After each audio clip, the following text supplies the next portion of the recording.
Good morning बच्चों। आज मैं आप लोगों के बीच में प्रकाश के परिवर्तन का ऑब्जेक्टिव टेस्ट लेने वाला हूँ। ठीक है, सभी बच्चे अपना अपना टेस्ट देंगे और बताएंगे इनका कितना मार्क्स आ रहा है। चलिए टेस्ट को स्टार्ट करते हैं। पहला क्वेश्चन है, प्रकाश की किरण गमन करती है। इनका जवाब दीजिए। प्रकाश की किरणें गमन करती है। पहला ऑप्शन है सीधी रेखा में, दूसरा ऑप्शन है टेढ़ी रेखा में, तीसरा ऑप्शन है किसी भी दिशा में, चौथा है कोई भी दिशा में नहीं। इसका आंसर जवाब कीजिए। तो इसका आंसर हो जाएगा प्रकाश की किरणें सीधी रेखा में गमन करती है। दूसरा क्वेश्चन है, प्रकाश का वेग न्यूनतम होता है। मतलब हो गया कि प्रकाश की चाल सबसे कम होती है।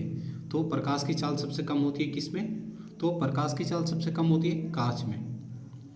अगर सबसे अधिक पूछेगा तब उसका हो जाएगा निर्वात में। ठीक है, उसके बाद है चलते हैं अगले क्वेश्चन के ऊपर। पूछा गया है कि मोटर गाड़ी के चालक के सामने लगा रहता है। तो मोटर गाड़ी है, उसके सामने में क्या लगा होता है? तो साइड मिरर के रूप में किसका प्रयोग किया जाता है? तो इसमें उत्तल दर्पण का प्रयोग करते हैं, ना कि उत्तल लेंस का। तीसरा है, मोटर कार के हेडलाइट में किसका प्रयोग होता है? पहला ऑप्शन है समतल दर्पण का, दूसरा है उत्तल दर्पण का, तीसरा अवतल दर्पण का, चौथा है उत्तल लेंस का। तो मोटर कार के हेडलाइट में किसका प्रयोग किया जाता है? तो आंसर होना चाहिए अवतल दर्पण का। उसके बाद है समतल दर्पण द्वारा प्रतिबिंब कैसा होता है? तो समतल दर्पण द्वारा जो प्रतिबिंब बना होता है वो होता है काल्पनिक होता है।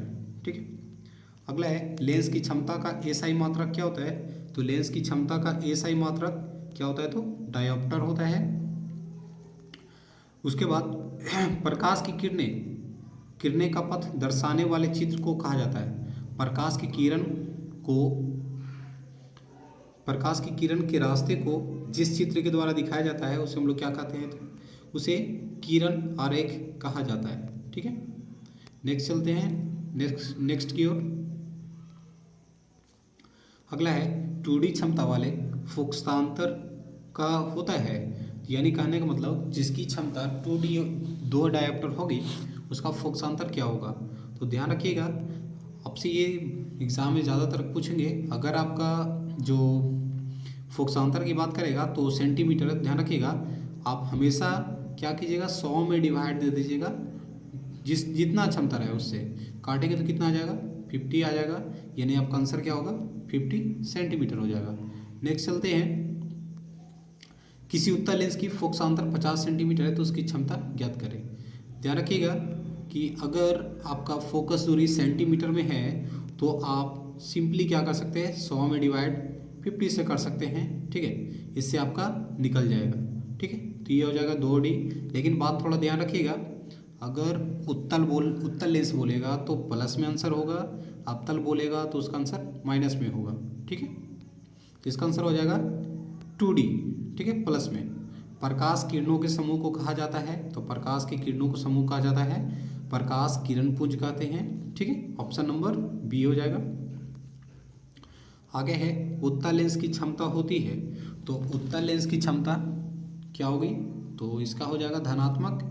लेकिन अवतल लेंस की क्षमता पूछे तो आंसर हो जाएगा ऋणात्मक। ठीक है, अवतल लेंस की क्षमता होती है। चलिए आगे क्वेश्चन देखते हैं। अवतल लेंस की क्षमता अभी बताए क्या होगा? इसका ऋणात्मक होगा। ठीक है, अगले क्वेश्चन के ऊपर चलते हैं। उत्तल लेंस को कहते हैं, ध्यान रखिएगा उत्तल लेंस को अभिसारी लेंस कहते हैं। उत्तल लेंस को कौन सा लेंस कहेंगे? अभिसारी लेंस कहेंगे। ठीक है, उसके बाद है अवतल लेंस को कौन सा लेंस कहा जाता है? तो अवतल लेंस को अपसारी लेंस कहा जाता है। ठीक है, उसके बाद चलते हैं अगले। निम्नलिखित में से किस पदार्थ का प्रयोग लेंस बनाने के लिए नहीं किया जा सकता है? मतलब है कि कौन सा इनमें से ऐसा है कि जिसका प्रयोग लेंस बनाने में नहीं किया जाता है? तो आंसर होना चाहिए जल का कर सकते हैं, कांच का कर सकते हैं, प्लास्टिक कर सकते हैं, लेकिन मिट्टी का नहीं कर सकते हैं। आंसर हो जाएगा डी। किस दर्पण से हमेशा वस्तु का छोटा प्रतिबिंब बनता है? तो ध्यान रखिएगा, दर्पण पूछे तो हो जाएगा उत्तल, अगर लेंस पूछेगा तो हो जाएगा अवतल।